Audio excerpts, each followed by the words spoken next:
set off.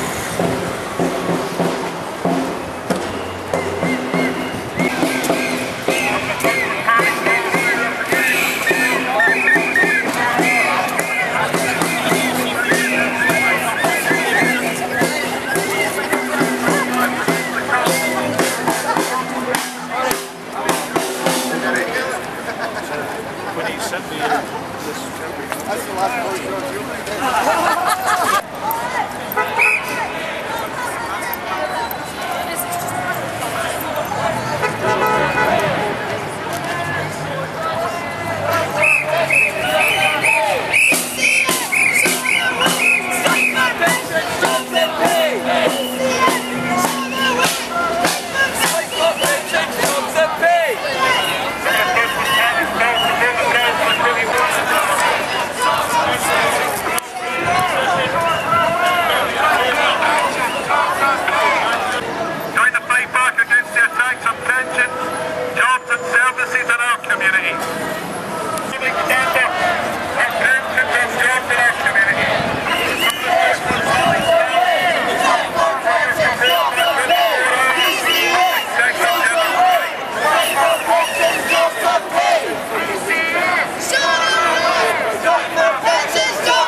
I was here in George Square for the ambulance workers, and I was here in George Square in the rain with Nelson Mandela to celebrate his first strike around Scotland, and just give you some snippets and highlights that we've picked up.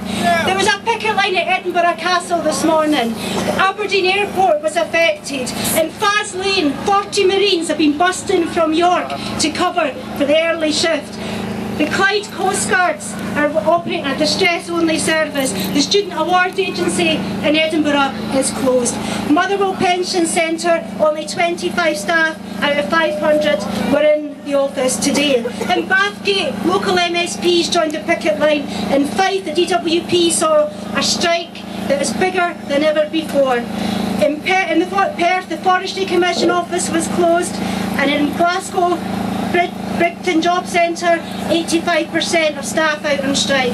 Over 90% in the Disability Benefits Centre, and in Aberdeen Review and Customs, 98% of staff out on strike and 94% in Inverness. In Dundee, 100% staff out at the DVLA.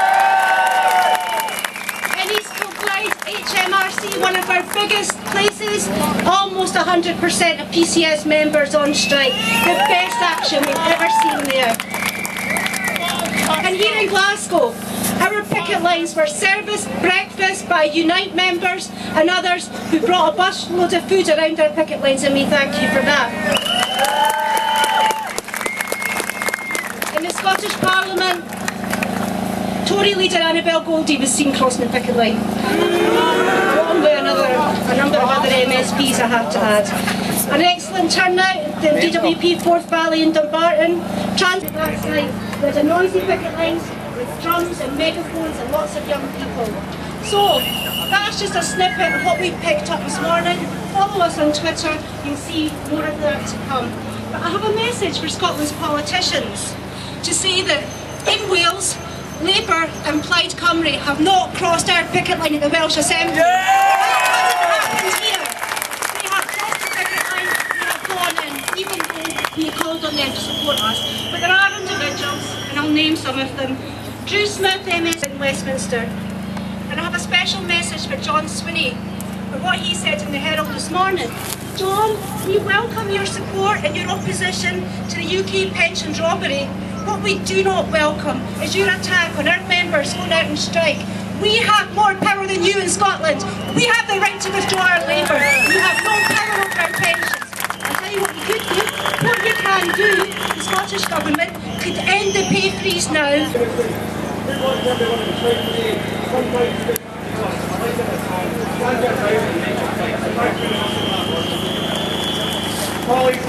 And the likes, these rights didn't come about as a result of the generosity of employers. They were won through years of union organisation and collective bargaining. And we shouldn't apologise for that. We should celebrate these rights and we should not allow them to be taken away, and we should ensure that they're secured for all workers. Secondly, the Prime Minister says that the so-called gold-plated pensions enjoyed by public sector workers are not fair on the taxpayer. Now, what's not fair on the taxpayer are the massive cuts in public spending, the attacks on the welfare state, and the wasted billions on tridents and on fighting wars. What's not fair on the taxpayer is the fact that we paid 18% more last year to fund the lavish lifestyle of Prince Charles. What's not fair on the taxpayer is to deny us high quality public services by denying public service workers a decent pay and a decent pension. And what's not fair on the taxpayer is the deceit that's been played out on us by politicians over the last 30 years that we can have Scandinavian-style public services and only pay US levels of taxation.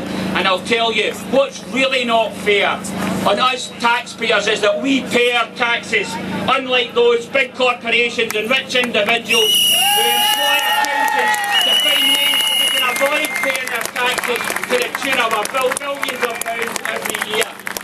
But these attacks on public sector pensions are of course a cash grab to fund a deficit that was caused by the greedy bank bosses and financial speculators and the politicians that let them get away with it.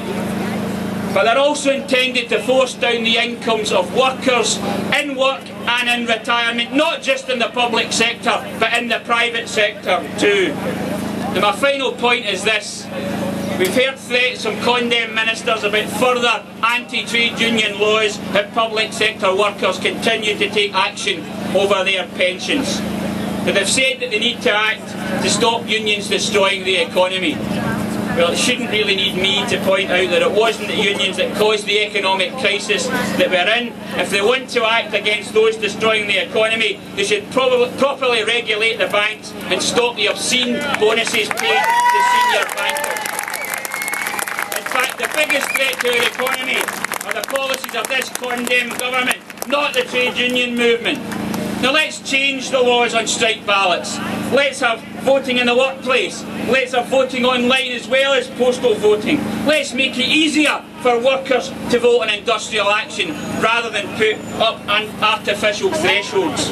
Union members should be treated no differently from our elected politicians. And how many of them were elected with the support of more than 50% of those eligible to vote? Colleagues, we'll not be cowed, we won't be bullied, and we won't be intimidated by their sabre rattling. What is right, what is just, and more anti-trade union laws won't change that.